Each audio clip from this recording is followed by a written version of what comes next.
Үйлсийн миллиметр уулсын нөмөрт өвгөн модод түүхийн хүүрнэх үлгэрийн нэгэн тосгон бий.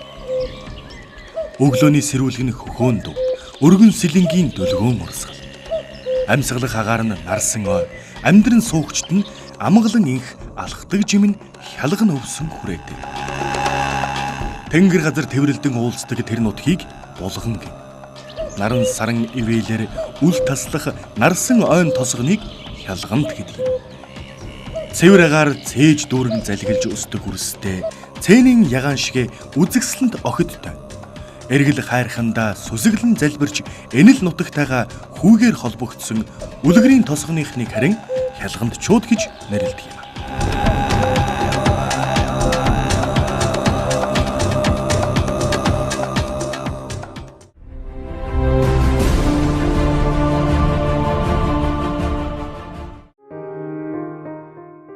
Булган аймгийн хялгант тосгон, үлгэрийн орон, саатсан гийчин, суурьшсан олон хэн боловч санал нэгдэнэ. Монгол улс дахь их бүтээн байгуулалтын жилүүдэд төр засгийн шийдвэрээр эмхлэн байгуулагдсан цөөн хэдэн суурин газар, сум тосгоны нэг нь хялгант.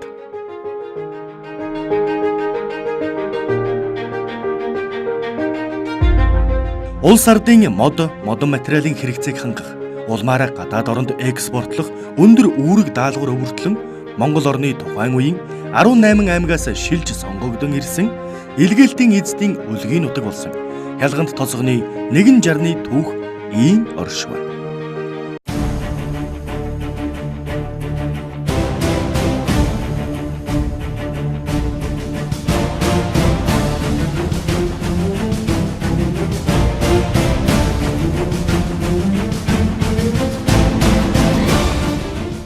Монгол улсын 100-ны манлай бүтээн байгуулалт эдүгэ ард түмний өмч болохоор шийдвэр нь гараад байгаа. Уулын баяжуулах эрдэнэ төлөвлөрийг хялгант тосгонгүйгээр төсөөлхийн аргагүй. Энэ тосгоны түүхийн эхийг 1972 оноос авч үздэг боловч үндэс суурь нь тэртээ 1957 оноос улбаатай. Тухайн онд Булган аймгийн Бүрэнгийн нурууны салбар уулын өвөрт урсах зөөхий буюу олны нэрлэж заньснаар Цулхрын гол дагуух нутаг руу Булган аймгийн Ингэт толгойн сангийн аж ахуй, хангал, Бүргхангай, Баян-агт, Тишиг, Хужирт сумдаас үхэр тэрэг хөлөлсөн хэсэг айл нэгдэж, мод бэлтгэн аж төрхөөр нүүн ирж суурьшжээ. Энэ үед ирсэн айлууд Цулхрын модны тасгийг үүсгэн байгуулж, ингэхдээ уулын модыг унгаж мөчрлөн нэг хэмжээгээр тайрч хураан, нэг үхэр тэрэгэнд 3-аас 4 ширхэг гойлон ачиж, нэг хүн 5-аас 8 шар тэрэг хөдөлдөг байлаа. Цулхрын модны тасаг цаашлаад Булган аймгийн хангал сумын Цулхрын артел болж дэлэн мод, гутал, ойдол гэсэн 3 тасагт 96 ажилтан, албан хаагч, 10 барилга, 2 машин, уулын 1 трактортай болж үйл ажиллагаа нь өргөжсөн байдаг юм.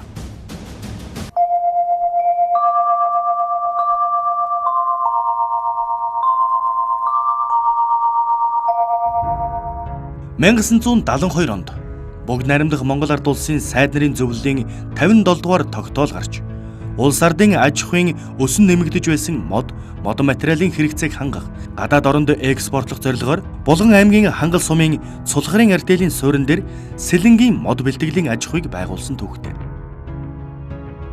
Сэлэнг мөрний айл сав нутгийн шимт хөрс, хамтай нурууг бүрхэн дүнхийх ойн их санг улс ардын аж ахуйн хэрэгцээнд ашиглах тухай энэ шийдвэрийг дагалдуулж, Монгол орны бүх аймгаас мод бэлтгэлийн залуу боловсон хүчнүүд хялгант сайхан нутагт суурьшин хөдөлмөрлөхөөр ирсэн нь өнөөгийн хялгант тосгоны уугуул иргэдийн дайтай унган эзэдэн юм. 3 хот 18 аймгаас зохион байгуулалттай элсэлтээр мэргэжлийн ажилчид элсүүлж ирж тухайн үедээ 8,000 хүн амтай ийм том тосгон суурин болж ийлээ. За тэгээд эднэрээс гадна дотоод мөн зөвлөлт бодулсад темс, техникум, дээд сургуулиудаар энэ ойн чиглэлийн мэргэжилтэй болсон хүчингүүдийг бэлтгэж ингээд дандаа сайхан залуучвал эд бүтээн байгуулалтын ажил өрнөж Эрдэнтийн овоо гэж нэрлэгдсэн энэ Эрдэнтийн маань үйлдвэрийг модон материалаар хангаж эхэлж эд оргил үед Тэгэд л одоо босч яасан да бидний одоо цэл залуу насанд. Магадгүй тэглээ яаж яваад нийтдээ байгаа 33 жил трактор цагаалгын трактор ашигчийн жолооч хийсэн. Ашигчийн жолоочийг 22 жил 11 жил цагаалгын тракторч батлагдахгүй юм их сайн ажилтдаг мундаг ажилтдаг байсан даа. Хамт олонхоо дэмжлэгэн дэвж байгаа. Би бол машин л очихгүй юу гаачих. Тэгэхээр жолооч нар их мундаг яваад. Тэгээ яг сүүл дээр эсмэн болсон жолооч нар эсмэнээр явдаг. Тэгээ эсмэнээр явахаар яг жолооч нар амарлттай. Би бол тэр хөдөө ууланд байна машин очиулаад жоо очихгүй байдаг байж энэ тэгэхээр мундаг явдаг жолооч нар мундаг ажилттай ажиллаж байсан. Так баят талах гэдэг. Газар уулс гэхэд тоглолсон нүгэлтэй өвтэй найрамдалтай нүгэлтэй сайхан ажилласан болсон.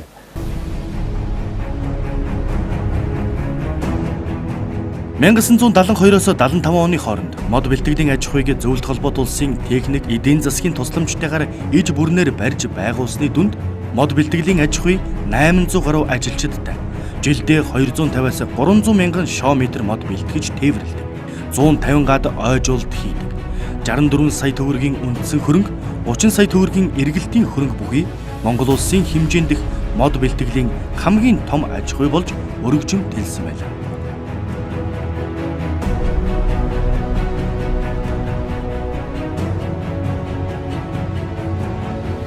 (1975 он) Монгол орны зууны манлай бүтээн байгуулалт Эрдэнэт хотыг барьж байгуулахад улс орны өнцөг булан бүрээс нам, эвлэлийн илгээлт, элсэлтээр залуус, мэрэгжилтэй боловсон хүчнүүдийг урайлан дуудаж, суурьшуулж байсан үе.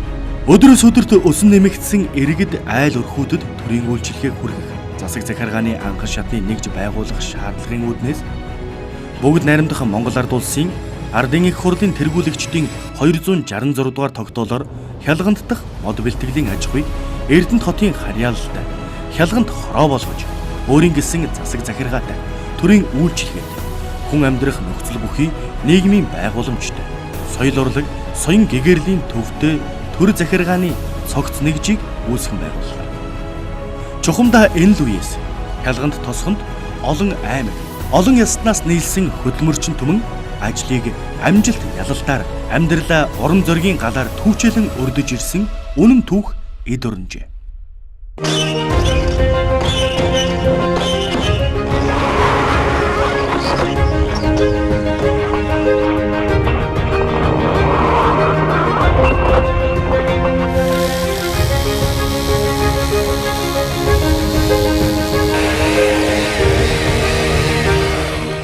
Хялганд хороо зөвхөн Эрдэнэт хотын их бүтээн байгуулалтын материалыг бааз суурь байсангүй. Багнуур хөдөлцөрийг манай улсын 20 дугаар зуунд байгуулагдсан өөр өөрийн онцгой үүрэг бүхий олон хотыг босгоход мод болон модон материалын гол бааз нь байж ирсэн түүхэн гавьяатай.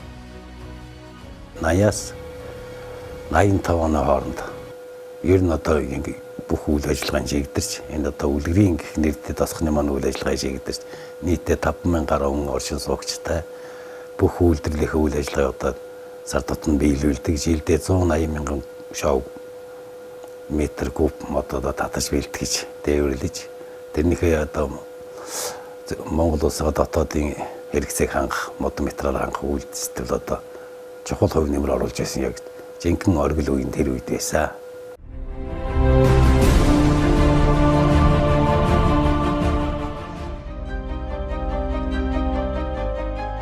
Уулын моддыг нүүлгэн шинэ хотуудын зүг хөврөх уртууртаг гуайлантай машин механизмууд сүрдмээр багтам сэтгэл төрүүлгэж нөрөх хөдөлмөрийн эзэд сар жилийн төлөвлөгөөт даалгавраа биелүүлэхээр өдөр шөнийг үл ажрын хөдөлмөрлөхөд урлаг соёлын бригадынхан үнэлшгүй их хүч гоо зүйн таашаалыг өгч байна.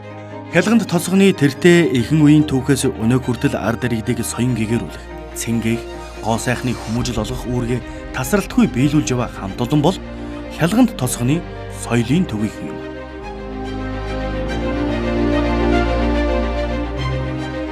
Бид нэр ерөөсөө эрх сургаач юм бол одоо уулын бараг гэж маш их бүр ингээ хүлээцсэн хөрх юм. Тэгэл одоо их хэцүү байсан. Тэгээ тэр үед чинь төлөвлөгөөч өндөртэй байлаас тэгээ бид нэр одоо өнөөдөртэй харьц цогцол ингээ залуучууд ажиллаж байгаа бол юу ч үнэхээр одоо бид нэр ороор ингээл өглөөндөөс гараад явах чинь уулын очно гэж чинь ороод л нэг очно шүү дээ.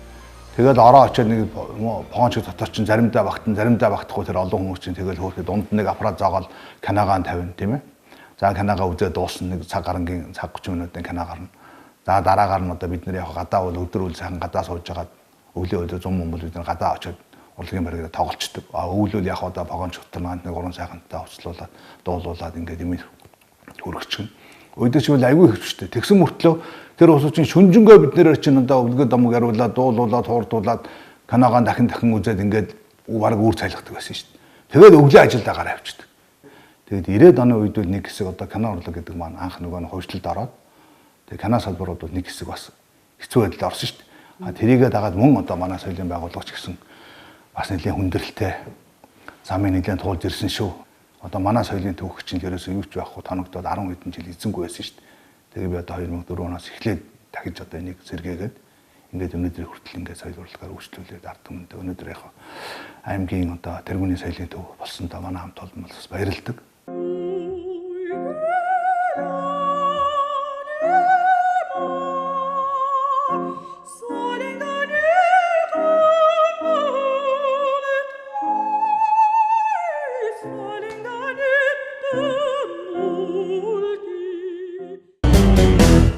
Тэнгэрийн дороогийн хороо тэмцэж ухаарч тэмүүлж явнаа би хөх толгой Монголд заяандаа хинээс чилөө би хайртай. Эрдэнэт хотын хялганд хороо байгуулагдмагцаа Монгол улсын хэмжээнд хамгийн том мод бэлтгэлийн аж ахуй 10 жилийн дунд сургууль, цэцэрлэг яашил, ойн техникумтай, эмнэлгийн салбар, шатхуун түгээх болон цахилгаан дамжуулах станц, ажилчдын клуб, харилцаа холбоо, нийтийн аж ахуйн салбар, гал унтраах анги, цагдаагийн алба, худалдаа бэлтгэлийн анги зэрэг 20 гаруй байгууллага, 4000 гаруй хүн ам, 940 өрх, 10 гаруй мянган толгой малтай Монгол орны хурдтай хөгжиж буй засаг захиргаан нэгжүүлсэн байна. Ямар таал байгуулагдаад удаачгүй байхдаа улс орны ойн салбарын мэрэгжилтэд боловсон хүчин бэлтгэх даалгаврыг бүгд найрамдах Монгол ард улсын сайд нарын зөвлөлөөс авснаар хялганд хороонд ойн техникум байгуулагдаж 1990 оны төгсгөл хүртэл Монгол орны ойн салбарт 2000 гаруй тусгай дунд боловсралтай мэрэгжилтэд боловсон хүчнийг бэлтгэн гаргасан байдаг. Хялгантын ууган иргэдч эндхийн цэцэрлэг яашин бүрэн дунд сургуулиасаа дэвшин ойн техникумд элсэх нь олонтой байлаа.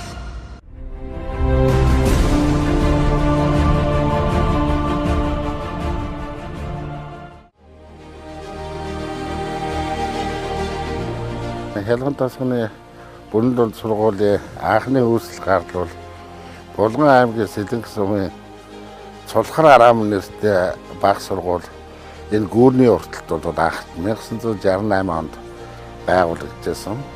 Тэгээ 1991 оноос 2001 он хүртэл бол зах зээлийн хүнд шуургын үед бол тус сургууль маань бол ямар ч гэсэн тэсэж үлдсэн.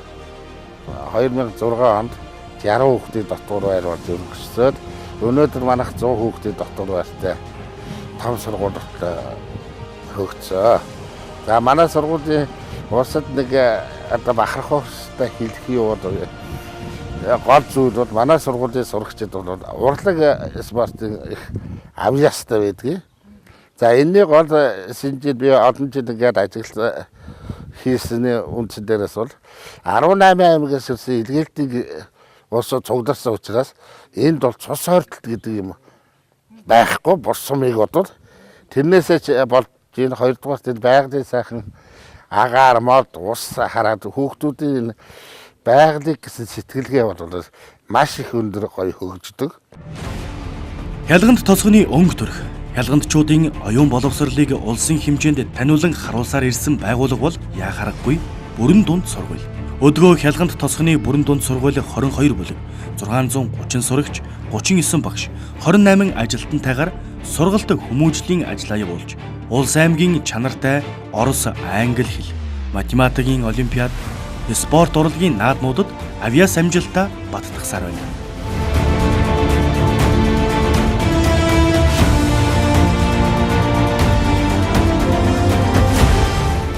Анх 1974 онд мод бэлтгэлийн аж ахуйн дэргэдэх баг сургуулийн нэг ангид 25 хүүхдийн холимог бүлэгтэйгээр үндэс суурин тавигдсан хараацай цэцэрлэг өдгөө улсын тэргүүний тодтголд 7 бүлэгт 28 багш ажилтан өдөрт 200 орчим хүүхдийг хүлээн авч сургуулийн өмнөх боловсролын үйлчилгээг үзүүлж байна.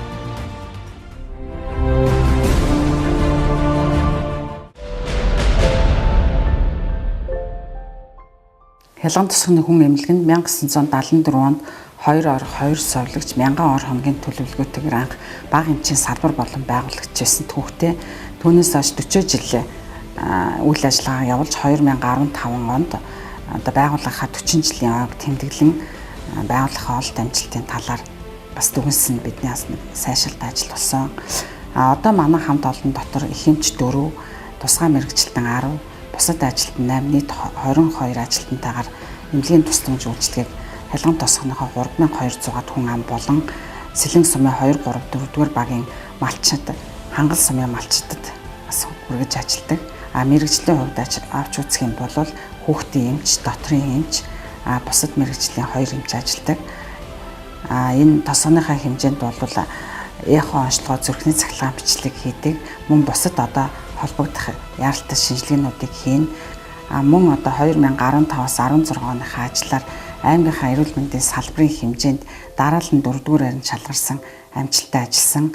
2017 онд Сувилгын амьдрал төрийн бус байгууллагаас зохиосон аянд амжилттай оролцож улсын хэмжээнд Сувилгын жишг эрүүл мэндийн төвөр шалгарсан. Шинээр байгуулагдсан суурин газарт үйлс бүхэн шинэ. Шинэхэн эмнэлэг нь шинэ хүнээ хүлээн авч, шинээр мэндэлсэн ууган иргэдэн орон нутаг салбар байгууллагуудтайгаа хамт өсч өндийн 90 цент хүрэх түүхэн хөгжил. Хялганд тосгоны 90 цент хүрсэн бас нэгэн байгууллага бол онцгой байдлын албаны аврах, гал унтраах 50 дугаар анги. Мод бэлтгэн боловсруулах үйлдвэрлэлийн үеийн гал төмрийн аюулын нөхцөл байдлын онцлог. Хялганд хорооны хүн амын төвлөрлийг харгалзан бүгд найрамдах Монгол ард улсын сайд нарын зөвлөлийн 63 дугаар тогтоолоор Грейт гал командыг 21 нэгжтэй галын тусгай зориултын 2 автомашин, MP 1600 загварын мотопомп болон бусад дагалдах хэрэгсэлтэйгээр байгуулсан түүхтэй.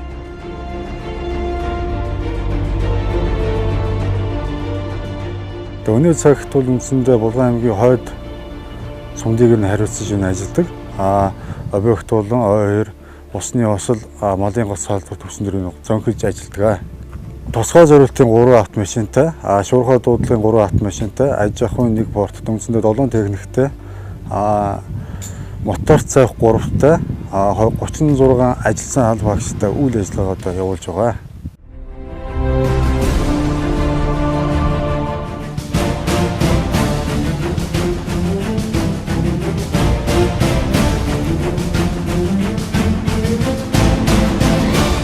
Улсын хэмжээнд ганц байх ус гатлах батальон хялганд тосгонд байрладаг нь зэвсэгт хүчний тэг 234-р анги юм.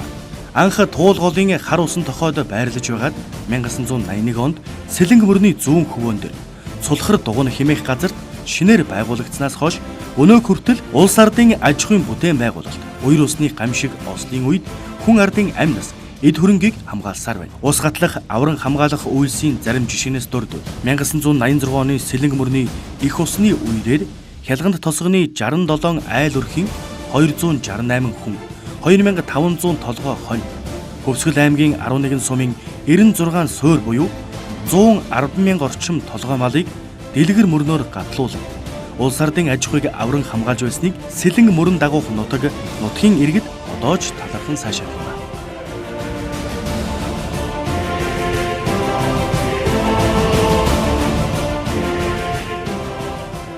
Үндсэн үүргийн хүрээнд хээрийн гаралт сургалт дадлага ялангуяа усны сургалтуудыг жил үеэр тогтмол хийж цэргийн албан хаагчдыг энэхүү тусгай мэрэгжил эзэмшихэд сургалт бэлтгэлийг бол чиглүүлэн ажиллаж ирсэн төвтэй байдаг.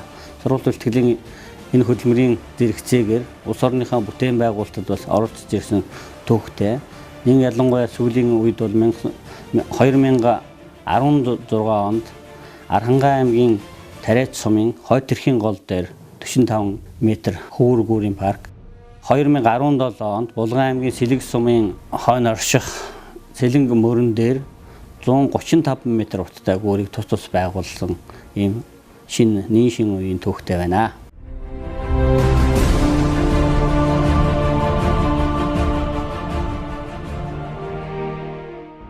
Ийхүү хялганд тосгонд үйл ажиллагаа нь хэдийн цэгцэрч үүргээ амжилттай биелүүлж байгаа хүчний 3 байгууллагын нэг нь мэдээж цагдаагийн тасаг.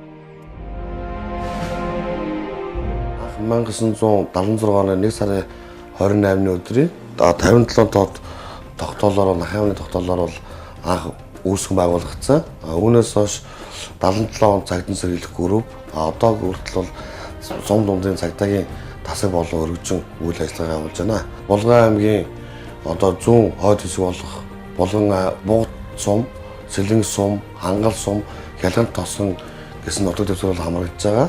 Энэ нутаг дэвсгэрийн хэмжээнд нийтдээ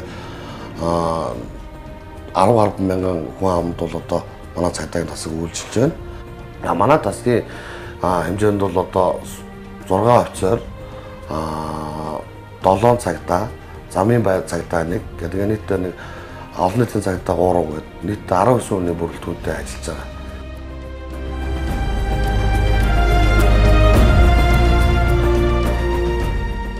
Зүүн 50 гаруй машин механизм бүхий мод бэлтгэлийн аж ахуйн үйл ажиллагааг дагалдаж Монгол орны өнцөг булан бүрээс илгээлт болон сайн дураараа ирсэн 4000 гаруй иргэний дунд гэмт хэрэг, хэв журмын зөрчил өсөх хандлагатай болсноос орон нутгийн төрийн байгууллагууд болон ард иргэдийн хүсэлтээр анхлан байгуулагдсан цагдаагийн тасаг өдгөө төвлөрсөн суурин ахуй, хотын соёл, ухамсарыг хэдийн төлөвшүүлсэн хүн зооныхоо амар амгалангийн манаанд ажиллаж байна.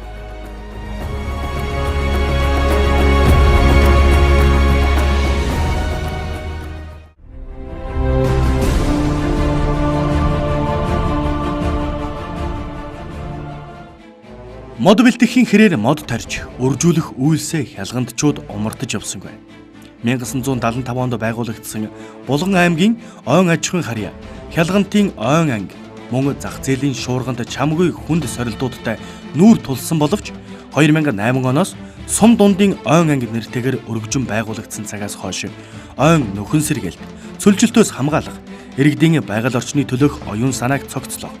Цаашлаад ойн нөхөрлөл, аж ахуйн үйл ажиллагааг удирдан чиглүүлэх зэрэг үүргийг хүлээж байна.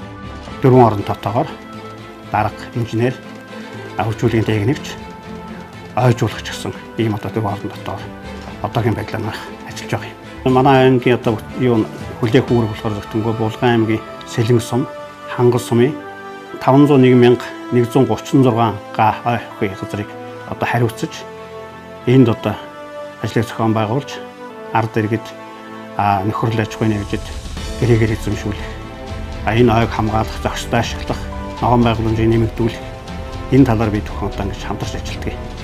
За ой нөхөрлөл одоо манай Сэлэнг суманд 44 ой нөхөрлөл одоо үйл ажиллагаа явуулж, Хангал суманд 22 ой нөхөрлөл үйл ажиллагаа явуулж байна. Энэ ой нөхөрлөлтөйгээ мэргэжлийн аж ахуйн нэгж манайх одоо нэг 13 мэргэжлийн аж ахуйн нэгж манайд одоо харилцагдаж энэ хүмүүстэйгээ хамтарч одоо манайх анги маань бас нэг 60 мянган тарьс суулгац өржүүлдэг. Ийм одоо хөлөмж, 2 том хөлөмжтэй 3 га газрын манайх одоо тарьс суулгацсан талбайтай. Энээсээ бид нэг жилд нэг 40-оос 50 мянган ширхэг одоо юг тарьцыг энэ мэргэжлийн аж ахуйн нэгж буюу хувийн улсууд за тэгээд аймгийн судрын мөрийн хөтөлбөрийн дагуу одоо ногоон байгууламжийг нэмэгдүүлэх энэ зорилгоор бид ойролцоо одоо айгүй сумдын одоо ойролцоо төвийг ойжуулах ийм маягаар одоо бид жилд үрслэгийг орлуулдаг.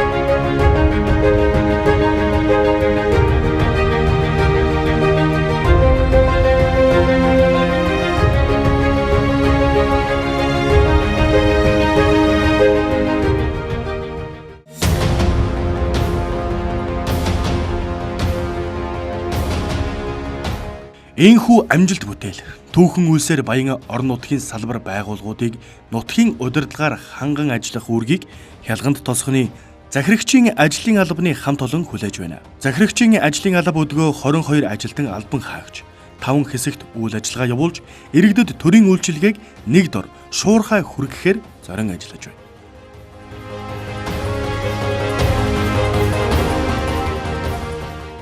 Төрийн үйлчлэгээний бүх салбарын нэгжүүд энд үйл ажиллагаа явуулж байна. Ер нь бол баг гэсэн нэртэй боловч сумын суманд байдаг бүхий л төрийн албаны нэг салбарууд энд үйл ажиллагаа явуулдаг. 20 гаруй албан хаагчтай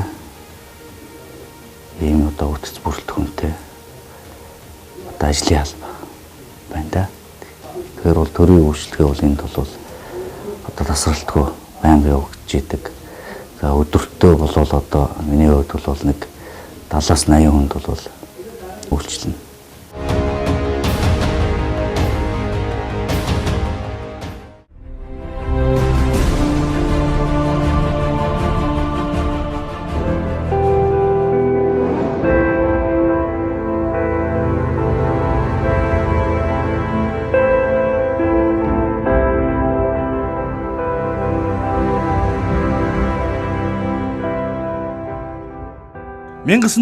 он Монгол орон төвлөрсөн төлөвлөгөөт эдийн засгаас зах зээлийн өрсөлдөөнд шилжиж асан 1990-ад оны сорилт өөрчлөлт тухайн үеийн Эрдэнэт хотын харьяа хялганд хороогч мөн тойрсонгүй. 1990 он гарсаар мод боловсруулах аж ахуйд төрөөс татаас олгохоо зогсоож мод бэлтгэх хэмжээг улсаас хязгаарлан зарим нэгжүүдийг ховжлон бие даан ажилуулсаар эцэст нь мод боловсруулах аж ахуйг бүтнээр нь ховжлох шийдвэр гаргасан юм. 1992 он хялганд дахь мод боловсруулах аж ахуйг бүгд найрамдах Монгол Ард улсын засгийн газрын өмч ховчлолын комиссийн 23-25 дугаар тогтоолоор ховжилж хангай болон хялгант нэртэй хувьцаат компаниудыг тус тус байгуулсан. 2 жилийн дараагаар нэгдэж хялгант хувьцаат компани боллоо. Энэ шийдвэрийн дагуу мод боловсруулах аж ахуйн даргын тушаалд дурдахдаа Монгол улсын аж ахуйн нэгжийн хуулийн дагуу хувьцаат компани болгон зохион байгуулсан тул хялгантын мод боловсруулах аж ахуйн ажилтнуудыг 1992 оны 4-р сарын 1-ээс үүрэгт ажилласан чөлөөлж хялгант хувьцаат компани мэдэл шилжүүлсвэ гэж. Ийхүү эд үедээ жилд 250 мянган шометр мод бэлтгэн тээвэрлдэг байсан мод боловсруулах аж ахуй буюу хялгант хувьцаат компани жилд ердөө 2500 шометр модыг бэлтгэдэг болж үйл ажиллагааны цар хэмжээ нь 100 дахин хумигдсан нь хялгант хорооны аж байдал ард иргэдийн амин зуулганд гинт хүн дээр нөлөөлсөн юм а.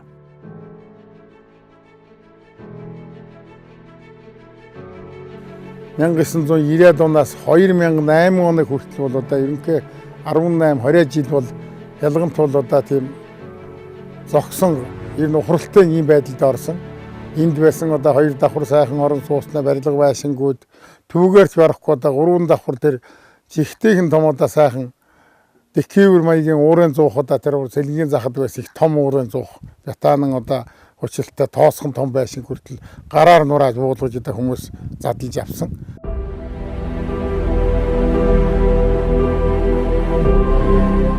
Мод боловсруулах аж ахуйг ховжилсны дараагаар хялгант хороонд ажилгүйчүүдийн тоо огцсон өслөө. Залуус ажлын байр хайж, хөгшөд нийгмийн халамжаа даган төвлөрсөн өөр суурин газруудыг зорих шилжилт хөдөлгөөн эрс нэмэгдснээс 80-ад оны сүүлчээр 5000 даваад байсан хялгант тосгоны хүн амын тоо 1990-ад оны дунд 3000 хүрэхтэй үгүйтэй болж буурлаа. Түүнчлэн мод боловсруулах аж ахуйг түшгэлэн байгуулсан ойн техникум татан богдлоо. Ханаг төхөөрөмж бол маш сайн байсан. Мастерын газартай, мод бэлтгэлийн талбайтай, мод бэлтгэлийн машин механизмтай. Ерөөсөө нэг жижигхэн үйлдвэр сургалт эрхэлсэн тийм үйлдвэр л энд явагдаж ирсэн. Туршилтын талбайтай, мэрэгжлийн багш нартай,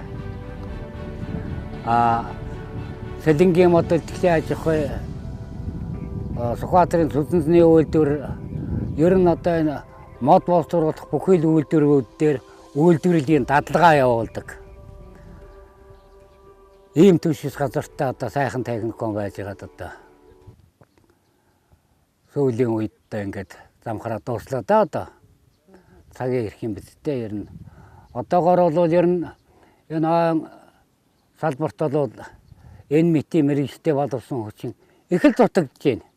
Энэний тод жишээ нь одоо ой нөхөрлөл гэж байгуулсан. Энэ ой нөхөрлөлийн одоо тэр ахлагч нар тэр гишүүд бол мод гэж одоо чухам юу хэлдгийг. Яхаараа ургадгийг. Яхаараа үржидгийг. Байгаль экологт одоо ямар нөлөө үзүүлдгийг. Ямар сайн шинж чанартай юм одоо муу үр дагавар энд байх уугүй юу гэх мэтийн асуудлыг бол ерөөсөө мэдэхгүй юм асуудал байдгийг шүү дээ. Дарин дээр давс гихчээр 1994 онд улсын их хурлаас 32 дугаар тогтоолоор хот тосгоны эрх зүйн байдлын тухай хуулинд нэмэлт өөрчлөлт оруулснаар хялганд хороог Эрдэнэт хотын харьяаллаас гаргаж Булган аймгийн Хангал сумын 4-р баг болгон өөрчилжээ.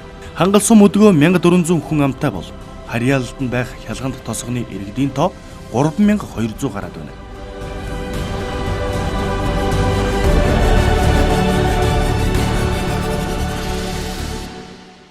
За Монгол улсын хэмжээнд 14-өөс 18 тосгоны тооцоо байдаг. Тэгээ энэ тосгодууд дундаас бол одоо манай хялган тосго маань өөрөө их онцлог. Яагаад гэвэл 2 сумын нутаг дамжаад оршсон. Монгол улсын хууль байдаг, хот тосгоны эрх зүйн байдлын тухай хууль. Тэгээ энэ эрх зүйн байдлын тухай хуулийн дээр тосгон нь эдлбэр газартаа байна. Тэр нь 2 сум 2 болон түүнээс дээш сумын нутаг дэвсгэрийг дамнан оршиж болно гэж заасан заалт байдаг боловч энэ манай тосгон дээр хэрэгжихэд маш хүндрэл байдаг. Яагаад гэвэл зэрэгэлдээ сумын Хангал сум, Сэлэнг сумын иргэдийн хурлаас газрын асуудлыг шийддэг. Тэгэхээр нөгөө газрын асуудал бол аль ч сумын язгуур эрх ашигыг хүнддэг учраас тэр сумдын хурлууд маань бол энийг бол шийдэхийг бол хүсдэггүй. Альва асуудлыг оруулдаг.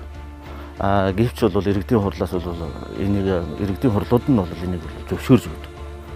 Тэгээ энд шалтгаанаас болоод манайх бол одоо өөрөөр хэлбэл хуулийн заалтанд байгаа боловч энэ хуулийн заалтыг хэрэгжүүлж чадахгүй байгаа бас нэг онцлогсон байгаа. Бид бол бас ижил төстэй хатгал, ногоон нуур гэх мэтийн нэлээд хүн амын хувьд адилхан, эдийн засгийн хувьд адилхан ийм сум тосгодуудтай бол холбоо тогтоож судлахад бол эднээс бол бүгд газрын асуудлыг шийдсэн байдаг.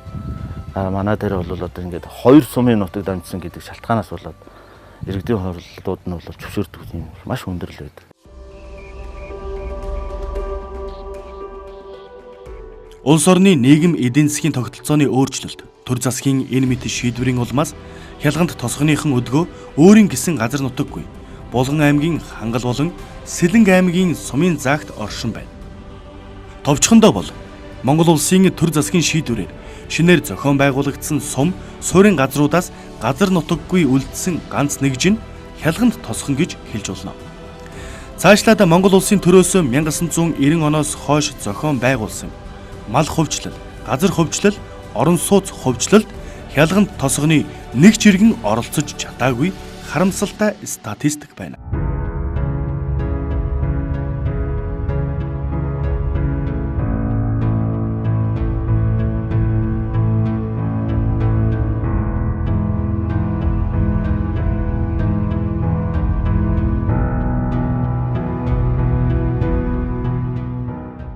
Хялганд тосгон ийхүү хагас 100 ч хүрээгүй түүхийнхээ он жилүүдэд хэд хэдэн сорилтыг орон нутгаа гэсэн олон түмнийхээ сэтгэл зүтгэлийн үрээр даван туулжээ. 2008 оноос хойш одоо дахин сэргийж эхэлсэн.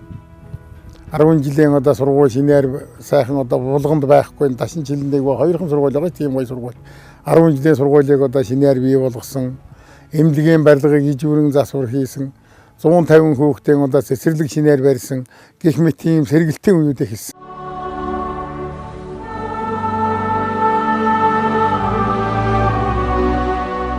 Хэдий баг залуу тосгон боловч хялгандчуудын гих бахархал омогшил хэдийн энэ нутгийнхны нэрийн хуудас болж тамгалагдсан байна.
Монгол орны хуучнаар 18, одоогийн 21 аймгаас бүрдсэн олон ястны нэгдэн суурьсан улгийн нутаг.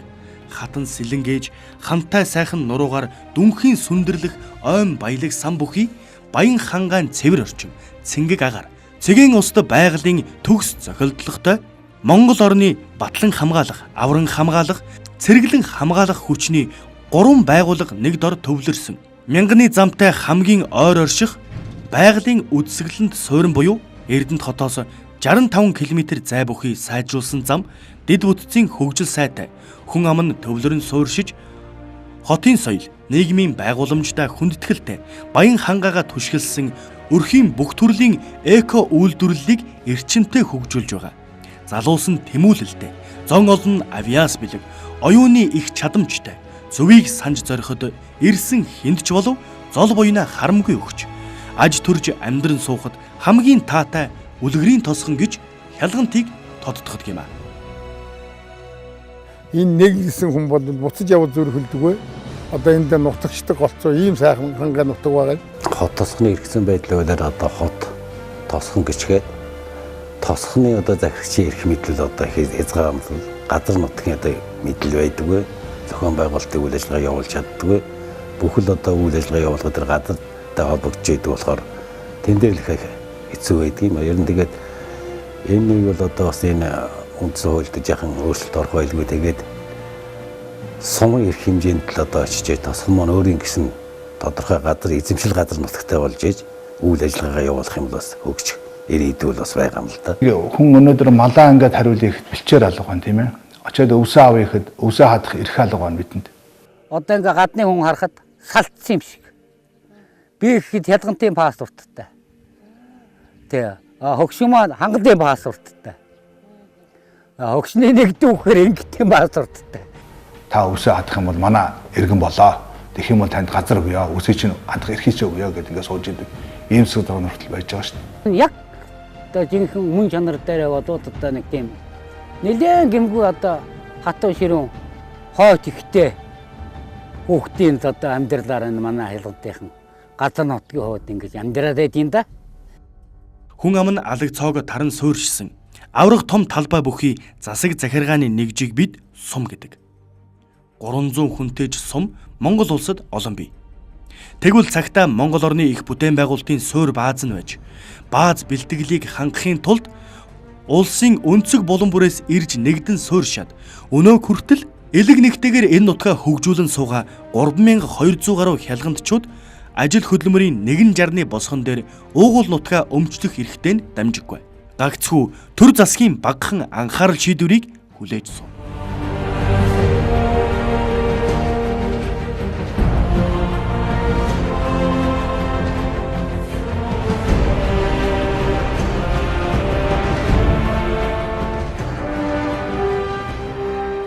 Хоног бол орчны бохирдлыг арилгах жил, 14 хоног бол ногоон байгууламжийг нэмэгдүүлэх жил, 15 он бол бүтээн байгуулалт сайн үлсэн жил, 16 он өрхийн орлогыг нэмэгдүүлэх жил зорилтууд төвшүүлж ажиллаж байсан. Энэ одоо бодлого хөтөлбөр зорилтууд бол тодорхой бас хэрэгжиж биелээ бол олж ирсэн. Цааш нь улам үргэлжлүүлээд 2016-аас 2020 онд бол хөгжлийн хөтөч гэдэг хөтөлбөр боловсруулаад одоо ажиллаж байгаа.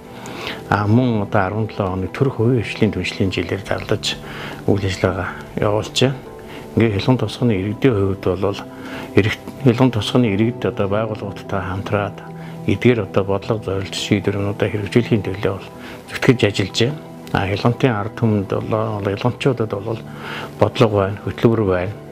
Зорилго зорилтууд байна, хүсэл тэмүүллүүд байна. Хялгантаа хөгжүүлэх, Булган аймгаа хөгжүүлэх энэ чиглэлд бол бид нар анхаарч ажиллаж гагцгүй.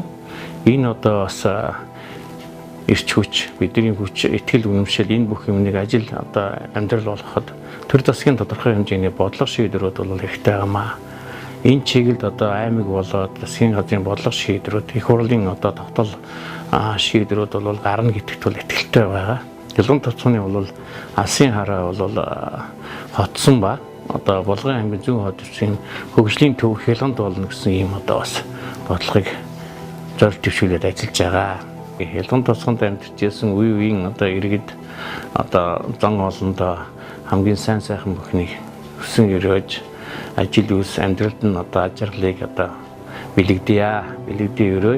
Ер нь хялган тосгоны хөгжил дэвшилд та бүгдийн маань одоо бас оролцоо хичээл зүтгэл зайлшгүй шаардлагатай байна. Та бүгдийнхээ оролцоотойгоор та бүгдийн одоо уламжилж ирсэн энэ одоо сайхан үлгэрийн хэмээх тосгоноо алс хитэд энэ 21-р зуунд одоо хотсон маягийн тосгон болох үйлсэд та бүдтэйгээ хамтарч ажиллана гэдэгтээ бол одоо сэтгэл дүүрэн байгаа. Та бүдтэйгээ дэмжинэ гэдэгт бол итгэж байгаа. Та бүдийнхээ дэмжлэг тосгоноо энэ одоо бодлого зорилго хөтөлбөрийн төвшөнд нь хүргэж үлгэрийн тосгон болохыг одоо хүсэж ажиллаж байна. Та бүдтэй дахин одоо ажиглалыг хүсье.